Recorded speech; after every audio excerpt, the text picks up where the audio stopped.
So welcome back to this wonderful session dedicated to Edmond Becquerel's legacy and mostly to photovoltaics. My name again is Géraud Delport. I'm one of the researchers at IPDF lab, and I'm really happy to give the floor to Hans Schock. Thank you very much for this wonderful session. Thank you very much. Thank you very much for organizing this wonderful conference. I enjoyed it very much till now, and I'm sure it goes on very nicely again. And I feel very much honored to introduce the next speaker, Joachim Luther, who is chair of the Becquerel Committee, and he originates from the Fraunhofer ISE, where he spent a long time and produced very nice results in his background. So we look very much forward on your explanations about the Becquerel Prize. Okay. So the floor is yours, Joachim. Yeah. Hello, everybody. My name, as Hans Werner told you, is Joachim Luther. I'm a chairman of the Edmond Becquerel Prize Committee, and it's, of course, a great pleasure and honor for me to introduce you to this most prestigious scientific prize on photovoltaics in Europe, named after Edmond Becquerel. I cite the first section of the bylaws of the prize committee.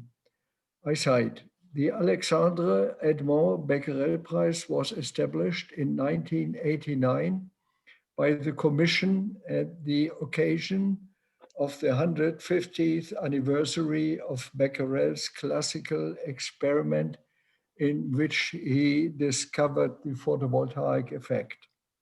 Its purpose is to honor scientific, technical, or managerial merit in the development of photovoltaic solar energy attained over a long period of continuous achievements, or very exceptionally for some extraordinary invention or discovery. It is primarily a European award, but not restricted exclusively to European citizens. This is the end of my citation. Since 1989, we had in total 28 prize winners. In a few moments, I will show shortly displays of photos of these prize winners. The idea of an Edmond Becquerel Prize stems from the European Commission, stems from Professor Robert Hill, Newcastle University, that is from England. He was director of the Photovoltaics Application Center, who traced the history of the development of photovoltaics and suggested to the European Commission that the 150th anniversary of the discovery of photovoltaics should be celebrated in some way, and that a prize established by the European Commission would be a permanent memorial of the originator of our subject.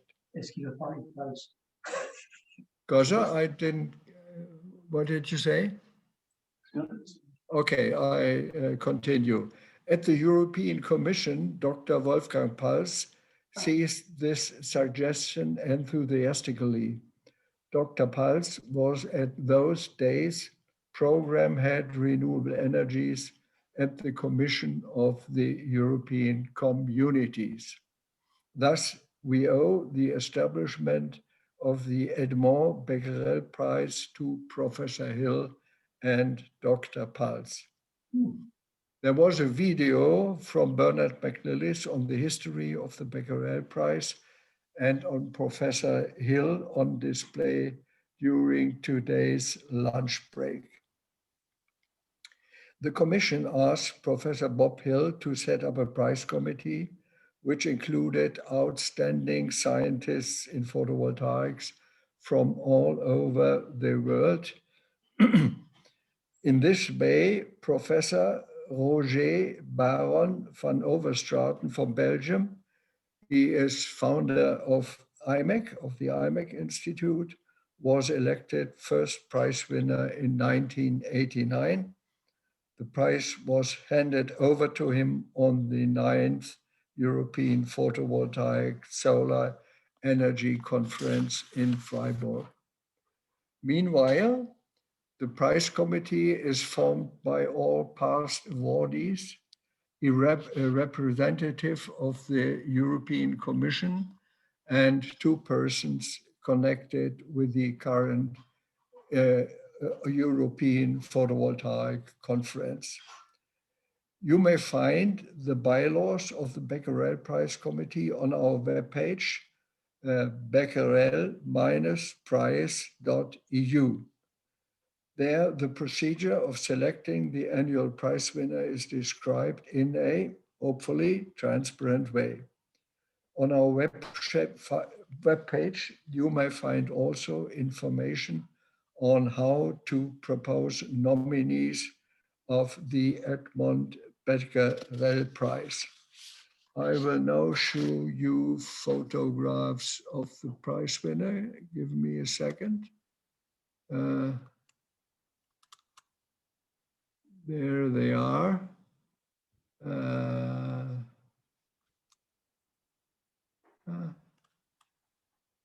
Okay, these were the first prize winners, Professor Werner Blosch, Antonio Luke, and Morten Prince. I have to switch this off. Until 94. The next one were these gentlemen you see here. I will not repeat all the names. Some of them passed already away.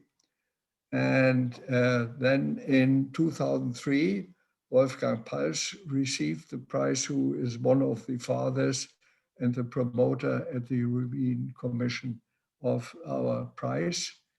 And here you have the next 4 people. I would like to highlight Dick Swanson, who has an invited video also displayed during lunch break. And there you see our chairman, Hans-Werner Schock, and Andreas Bett, who will be chairman later on in this conference. And from these 4 people, you know, in particular, Christoph Ballev, who will give the next but one lecture in this conference. And of these 3 people, Pierre van Linden, last year's prize winner, gave also an invited video, and you can see it. I think it is still available. And this year's prize winner is Professor Henry Snaith, who will talk right after these my talk. I will now show you 3 charts in order to show how the evolution of photovoltaic was during centuries. This is shown the global cumulative PV installation, and I'm sure it will be discussed later on as well.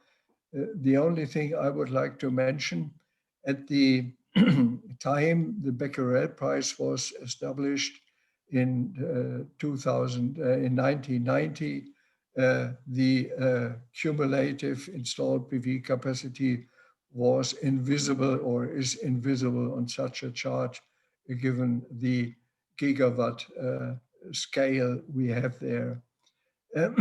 You most probably know that the invention of the technology and the development of the technology before 2010, the last 20, 30 years, was more or less done in the United States of America, in Japan, and in Germany, while later on China came into play, and the strong growth of this chart is mostly due to activities in China by the government and by financial institutions to bring down the cost of photovoltaics. Now we have prices in Central Europe below 5 cents a kilowatt hour and below 2 euro cents a kilowatt hour in more southerly countries.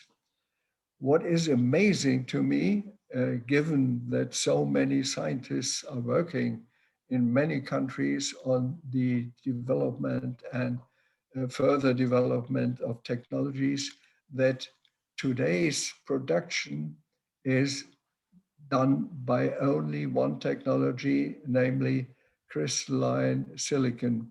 This is the blue part of this chart.